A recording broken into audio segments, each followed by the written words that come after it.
గుండెల్లో కాంగ్రెస్ పార్టీ పట్ల ఆదరణ గౌరవాన్ని పెంచింది. రాహుల్ గాంధీ గారు తాను చేసిన కష్టం వల్ల ఈరోజు కాంగ్రెస్ పార్టీకి ఇంత లాభం చేకూర్చారు అని ప్రతి కాంగ్రెస్ కార్యకర్త తలెత్తుకొని గర్వంగా చెప్పుకోగలం. అందుకని మనస్ఫూర్తిగా ఈరోజు మరొకసారి రాహుల్ గాంధీ గారికి we are all wishing him the very best in his future along with wishing him a very happy birthday.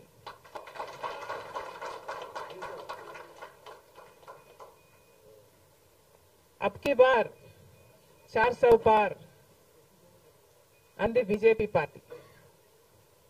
అలాంటి పార్టీ కూడా ఈరోజు చిటికలు పడేటట్టు చేయగలిగింది రాహుల్ గాంధీ గారు, ఇండియా బ్లాక్. అందుకు గాను దేశ ప్రజలందరూ కూడా రాహుల్ గాంధీ గారిని అభినందించక తప్పదు. బీజేపీ పార్టీ ఒక మతతత్వ పార్టీ అని మతం పేరుతో చిచ్చు పెట్టడం, ఆ మంటలో చలి కాచుకోవడం బీజేపీ చేస్తున్న రాజకీయాలని మణిపూర్ ఘటన ద్వారా రుజువు అయింది. కాబట్టి బీజేపీ చేస్తున్న పొరపాట్లన్నీ ప్రజలు గమనించారు. కాబట్టి ప్రభుత్వానికి చెందిన ఆస్తులైతేనేమి వాళ్ళ బినామీలకు కట్టే ప్రయత్నం చేస్తున్నారు. కాబట్టి ఈరోజు బీజేపీ చేస్తున్న అరాచక పాలన వల్లనే ఈరోజు బీజేపీ పార్టీకి మెజారిటీ తగ్గడానికి కారణం. ఇంకొంచెం ఉంటే ఆల్మోస్ట్ బీజేపీ పార్టీ అసలు ప్రభుత్వమే ఏర్పాటు చేయలేని స్థితికి ఈరోజు బీజేపీ పార్టీ దిగజారిపోయింది. ఇలాంటి ప్రభుత్వం ఎన్ని రోజులు ఉంటుందో చెప్పలేని పరిస్థితి ఈరోజు ఉంది. కేంద్రంలో బీజేపీ పార్టీ అధికారంలో ఉంది అన్న మాటే తప్ప పవర్ మాత్రం ఈరోజు బీజేపీ చేతిలో లేకుండా పోయింది. ఎందుకంటే ఈరోజు బీజేపీ పార్టీ వాళ్ళ స్ట్రెంగ్త్ కోసం ఇతరుల మీద డిపెండ్ అయ్యే పరిస్థితి ఈరోజు బీజేపీ పార్టీకి కల్పించడంలో కాంగ్రెస్ పార్టీ, రాహుల్ గాంధీ గారు, ఇండియా బ్లాక్ సక్సెస్ అయ్యారు. దేశవ్యాప్తంగా ఇది పరిస్థితి అయితే ఇక రాష్ట్రంలో చంద్రబాబు గారు కూటమి, పవన్ కళ్యాణ్ గారు బీజేపీతో కలిసి ఇక్కడ ప్రభుత్వం ఫామ్ చేయడం జరిగింది. ఈసారి జరిగిన ఎన్నికలు రాష్ట్రంలో చాలా విచిత్రంగా, అన్ప్రిడిక్టబుల్ గా, అన్ప్రెసిడెంటెడ్ గా ఈ ఎన్నికలు నిలిచాయి. కారణం ఏమిటి అంటే ప్రజలు చాలా డిసిసివ్ గా ఒక నిర్ణయం తీసుకున్నారు. మాకు మార్పు కావాలి అన్న నిర్ణయం ప్రజలు తీసుకున్నారు. కాబట్టే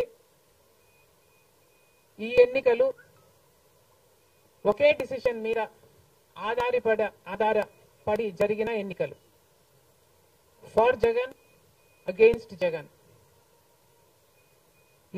ఒకటే డిసిషన్ గా ఈ ఎన్నికలు నిలిచాయి. For Jagan or against Jagan.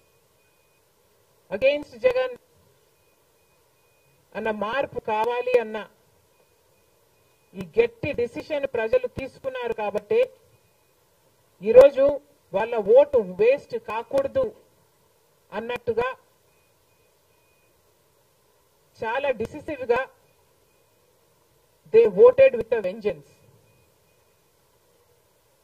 For change. ఇది అవునన్నా కాదన్నా ఇది వాస్తవం. కేవలం అంత గట్టి నిర్ణయం ప్రజలు తీసుకుని మార్పు కావాలి అన్న అంత గట్టి డిసిజన్ తీసుకున్నారు. కాబట్టి ఇన్ ద ప్రాసెస్ ఈరోజు కాంగ్రెస్ పార్టీ కూడా అనుకున్న మేరకు పర్ఫామ్ చేయలేకపోయింది.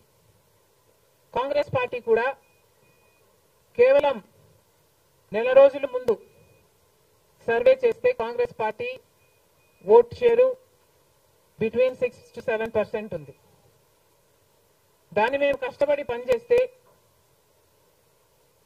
నేనే స్వయంగా 64 కాన్స్టిట్యుయెన్సీల్లో క్యాంపెయిన్ చేయడం కూడా జరిగింది. వీటన్నిటితో కనీసం 8% దాటుతుంది అని కాంగ్రెస్ పార్టీ ధీమాగా ఉంటే అది కూడా జరగలేదు. కారణం ఏమిటి అంటే ప్రజలు చాలా డిసిసివ్ గా వాళ్ళ ఓటు వేస్ట్ కాకూడదు, ప్రభుత్వం ఎలాగైనా మారాలి, మేము మార్చాలి అన్న డిసిషన్ తీసుకున్నారు. కాబట్టే ప్రజలు కాంగ్రెస్ పార్టీకి కూడా ఓటు వేయడానికి ఆలోచన చేయడం జరిగింది. ఏది ఏమైనా కాంగ్రెస్ పార్టీ ప్రజల గుండెల్లో స్థానం సంపాదించుకోవడం మొదలుపెట్టింది. ఇది ఇలాగే అంచెలంచెలుగా పెరుగుతూ పోతుంది. రాహుల్ గాంధీ గారి నాయకత్వంలో మేమందరం కూడా కష్టపడి పనిచేయడానికి సిద్ధంగా ఉన్నాం. అటు కేంద్రంలోనైనా ఇటు రాష్ట్రంలోనైనా కాంగ్రెస్ పార్టీకి మంచి భవిష్యత్తు ఉంటుందని 2029 కల్లా మేము ఒక మంచి పొజిషన్లోకి రాగలమని నమ్మకం మా అందరికీ ఉంది. ఈరోజు చంద్రబాబు గారు ముఖ్యమంత్రి ప్రజల తీర్పును గౌరవిస్తూ ఆయనకు మరొకసారి శుభాకాంక్షలు తెలియజేస్తుంది కాంగ్రెస్ పార్టీ. అలాగే చంద్రబాబు గారికి మరొకసారి గుర్తు చేస్తుంది కాంగ్రెస్ పార్టీ మన రాష్ట్రానికి రావాల్సిన ప్రత్యేక హోదా. ప్రత్యేక హోదా అన్నది ఆంధ్ర రాష్ట్ర ప్రజల ఊపిరి. 10 సంవత్సరాలుగా మోడీ గారు బీజేపీ పార్టీ ప్రత్యేక హోదా విషయంలో ఆంధ్ర రాష్ట్రాన్ని ఆంధ్ర ప్రజలను మోసమే చేశారు. 10 సంవత్సరాల క్రితము ఎలక్షన్లకు ముందు మోడీ గారు వచ్చినప్పుడు